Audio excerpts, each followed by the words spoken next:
Годината почна со голема инфлација и енормно поскапување на храната. Заврши со повисоки сметки за струја за оние кои малку трошат.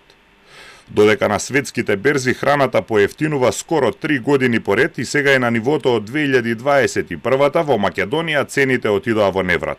Тоа ја принуди владата да крене рачна.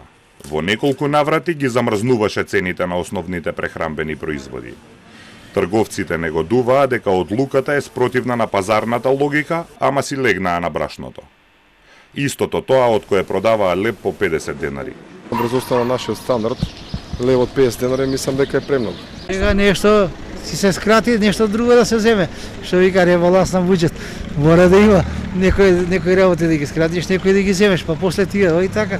По замрзнувањето инфлацијата почна да се намалува, па во ноември се спушти на прифатливи 3%. Вредноста на просечната плата се намалуваше лани и на почетокот на годинава, но во април се прекрши. Почна да расте побрзо од поскапувањата. Во октомври годинава ја достигна вредноста од април минатата година. Скоро 39.000 денари сега вредат колку 31.000 лани.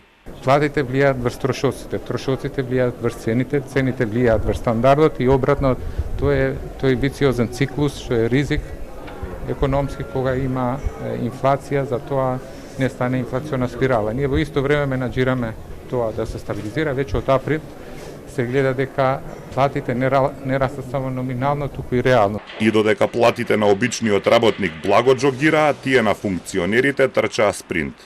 Стероидите дојдоа од Уставниот суд. Функционерите добија покачување на платите од 78%.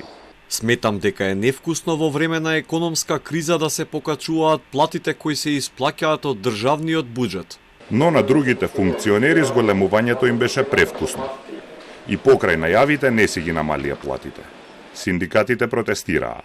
Не сме ние тука да бараме намалување на плата на никој, туку ние сме бараме само да го добиеме тоа што го добија оние заштитените во држава. Сакаме и ние да уживаме во благодетите што ги даваат законите. Но една латинска изрека вели што му е дозволено на Јупитер, не му е дозволено на волот.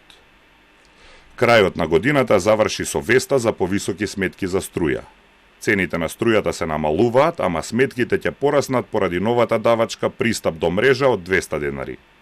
Председателот на регулаторната комисија за енергетика толку убаво ја соопшти веста што сите помислија дека поскапувањето нема да се однесува на нив. Ако трошат малку, ќе се однесува.